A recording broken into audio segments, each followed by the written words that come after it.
Di tempat kami ada gunung yang menjadi salah satu gunung paling sering didatangi oleh para pecinta alam. Dari luar pulau, kota, banyak yang datang untuk mendaki menaklukkan gunung itu.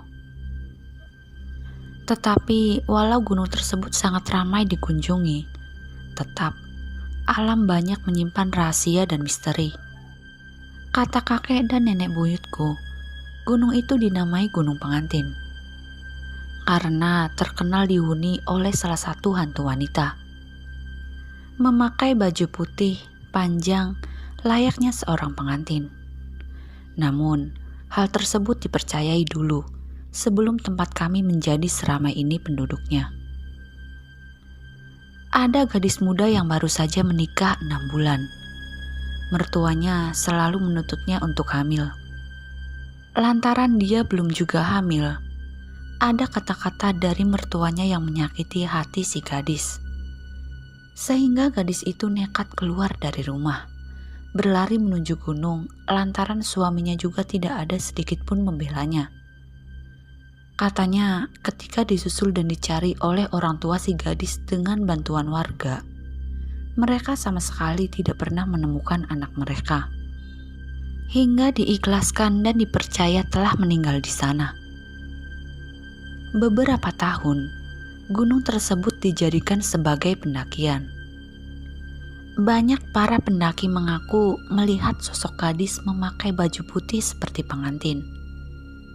Mendatangi salah satu dari mereka, lalu bertanya, "Bisa carikan saya anak?" Sejak saat itu, para penduduk meyakini sosok hantu gadis itu adalah gadis pengantin yang melarikan diri ke gunung dan menghilang. Para penduduk menghimbau, anak-anak tidak boleh bermain di dekat Gunung Pengantin ketika menjelang petang, dikarenakan tidak mau ada sesuatu yang buruk terjadi. Namaku Bima, umurku 12 tahun. Aku terlahir dari keluarga yang kurang mampu, sehingga untuk jajan saja, orang tuaku tidak bisa memberikanku uang walau hanya 2.000 rupiah. Bisa makan saja sangat beruntung. Suatu hari sekitar jam 1 siang, aku tengah mencari kayu bakar di Gunung Pengantin. Kata bapak dan ibu, aku tidak boleh ke sana. Tetapi jiwa penasaranku membantah larangan itu. Sehingga aku tetap pergi. Dan nyatanya tidak pernah terjadi apapun sampai saat ini. Kuceritakan pada ibu dan bapak bahwa aku mencari kayu bakar di gunung tersebut. Awalnya mereka memarahiku, namun karena setiap hari aku membuktikan kalau siang hari itu tidak apa-apa di sana, mereka pun pasrah dan mengizinkanku. Seperti biasa, saat sedang mencari kayu bakar, aku melihat dan tak jarang menemui rombongan orang mendaki. Setelah kuperhatikan, aku memiliki ide untuk menjual air minum pada mereka. Di gunung itu ada sebuah sumur, yang airnya sangat-sangat jernih dan bahkan orang-orang yang ke sana bisa mengambil dan meminum langsung. Airnya dingin dan segar. Akan tetapi karena letak sumur itu lumayan jauh dari jalur pendakian, sehingga banyak juga orang yang malas ke sana. Beberapa hari kemudian, aku mencoba menjual 5 botol air minum yang kuambil dari sumur itu. Menggunakan botol bekas yang sudah kucuci bersih dengan sabun dan air hangat. Tak kusangka semuanya laku terjual. 1 botol berukuran sedang, aku jual 2.000 saja. Dan untuk hari itu, untuk pertama kalinya aku bisa memegang uang 10.000 hasil jualan sendiri. Langsung kupakai untuk jajan separuh, dan sisanya kuberikan pada ibu. Sampai saat ini, aku melakukan kebiasaan itu, sambil mencari kayu bakar sambil berjualan. Seperti biasa, siangnya aku naik ke Gunung Pengantin untuk berjualan dan sekalian mencari kayu. Tetapi tiba-tiba, teman mainku yang bernama Alif datang menghampiri. "Mau kemana, Bim?" Biasa, jualan air sama sekalian nyari kayu bakar buat ibu, jawabku. Alif ini adalah anak broken home. Kedua orang tuanya pergi entah kemana setelah berpisah. Yang jelas, aku tahu Alif sekarang tinggal dengan paman dan bibinya. Paman dan bibinya juga memiliki 2 anak yang masih kecil. Perekonomian membuatnya tak jauh berbeda denganku. Tidak pernah jajan, dan ya sering kulihat dia dimarahi dan disuruh-suruh oleh paman dan bibinya. Rumah kami berdekatan, jadi aku sering melihatnya saat hal itu terjadi. Hari itu Alif meminta untuk ikut karena dia ingin punya uang sendiri untuk jajan. Aku pikir ada teman itu menjadi asik, jadi aku mengizinkannya.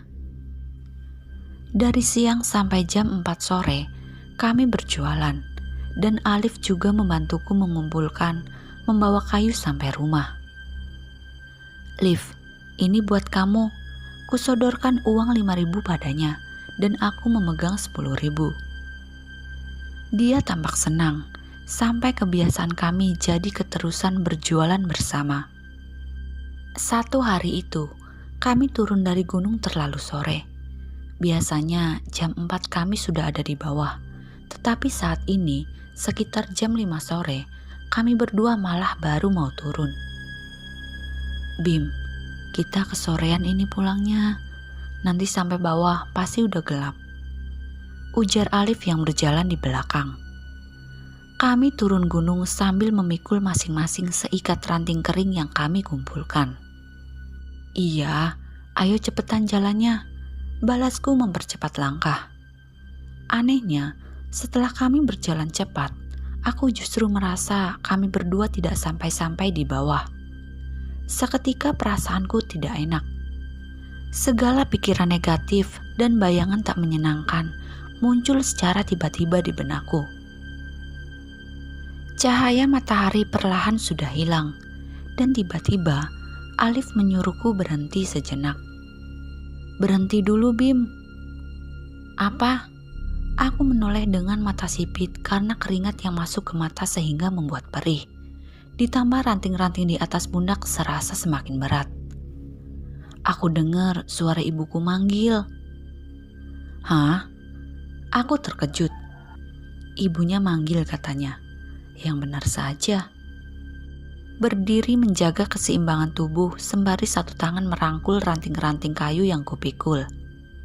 Sedangkan satu tangan lagi berpegangan pada tumbuhan liar yang kuyakini cukup kuat. Aku dengar suara ibuku, Bim. Alif berkata lagi, padahal ungkapan awalnya saja belum aku jawab. Alif mulai mengendarkan mata, tetapi tetap sembari memegangi ikatan ranting yang ada di atas pundak. Bukan ibumu, Liv. Kita di gunung. Mana ada suara orang dari bawah manggil. Lagian, ibumu juga bertahun-tahun gak pulang. Masa iya sekarang kamu dengar suara ibumu? Jawabku, tanpa bisa kutahan lagi bulu kuduku di tubuh mulai meremang. Tapi aku bener-bener dengar suaranya. Apa iya ibuku pulang, terus nyusulin aku ke sini karena belum pulang ya? Katanya. Gak mungkin menurutku, Liv. Aku berusaha untuk membuat Alif melupakannya dan lanjut berjalan turun untuk pulang. Sebab waktu akan terus berjalan walau kami tetap berhenti.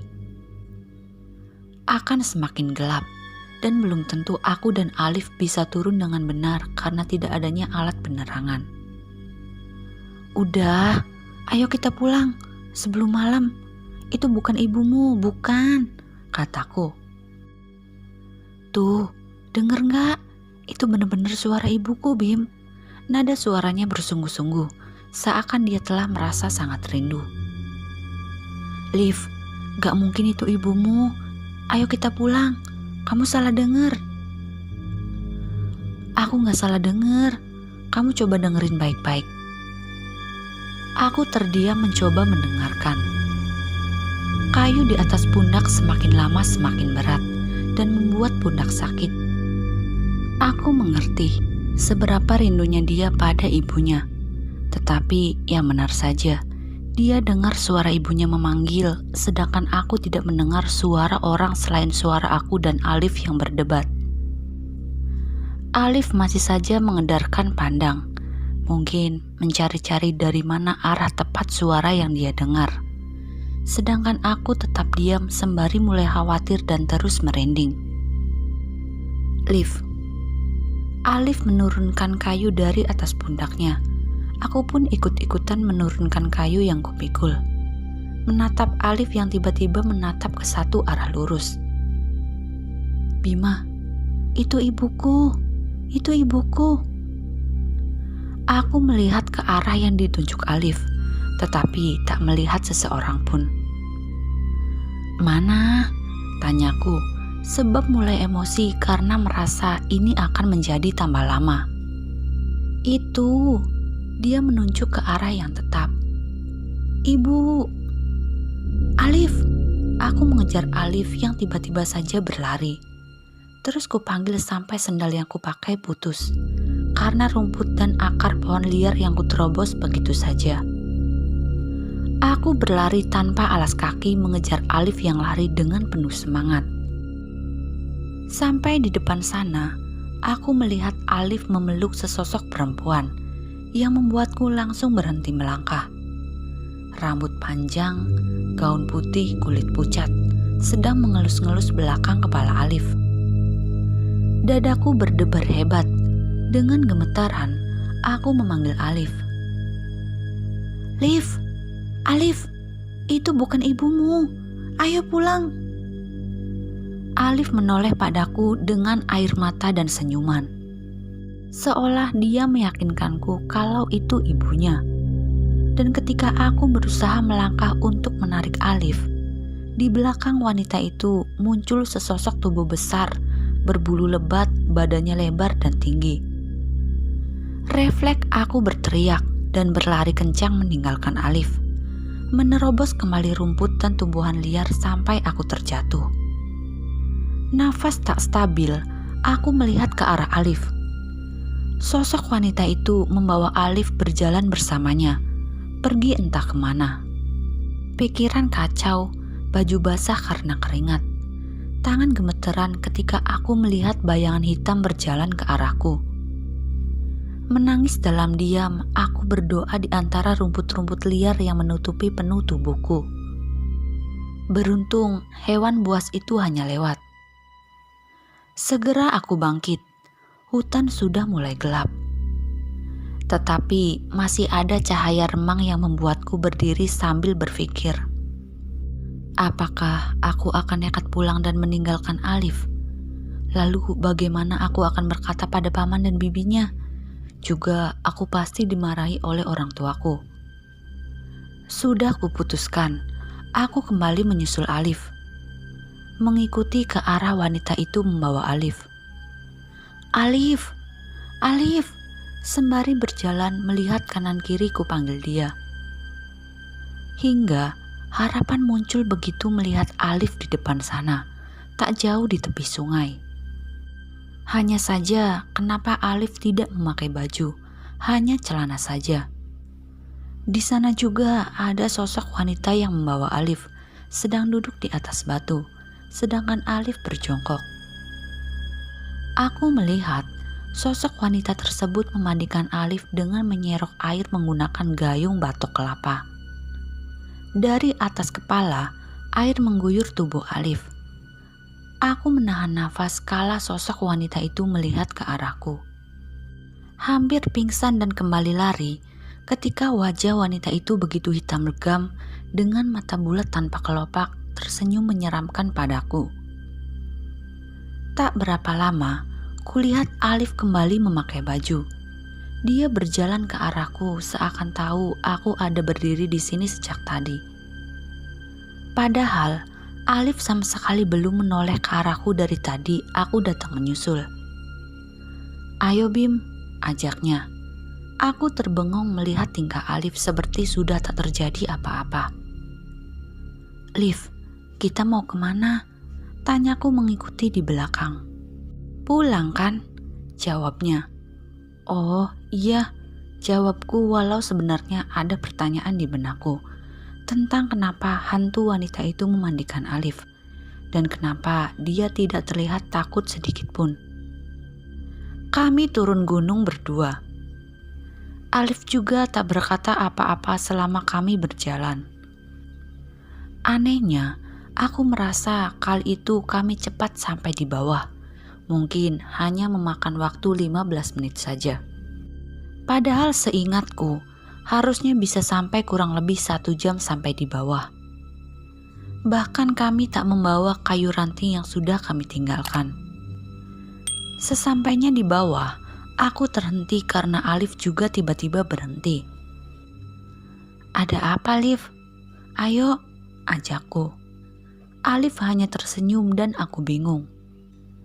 Bim, makasih ya udah mau jadi temenku. Tolong ucapin maaf buat paman dan bibiku kalau selama ini aku selalu jadi beban buat mereka, katanya. Lah, kamu ini ngomong apa? Kamu takut dimarahi karena pulang kemalaman? Nanti aku bantu jelasin. Kalau aku harus dimarahin juga sama paman dan bibimu, gak masalah, balasku. Alif memegang tanganku, lalu memberikan sendalnya padaku. Makin bingung, aku bertanya. Ini apa? Kok kamu ngasih sendalmu buat aku? Iya, pakai aja. Terus kamu gimana? Aku enggak. Hah? Kenapa? Sana pulang, Bim, sebelum makin malam, ujarnya. Ya udah, ayo bareng. Maafin aku, Bim, tapi aku gak bisa pulang. Aku makin bingung dan terkejut. Maksudmu gimana? Aku gak bisa pulang. Tempatku bukan lagi di sini. Aku udah jadi anaknya dan aku bakal tinggal di sana. Bulu kuduku berdiri. Mata memanas sampai cairan bening menggumpal menghalangi pandangan. Sepertinya aku telah menyadari sesuatu.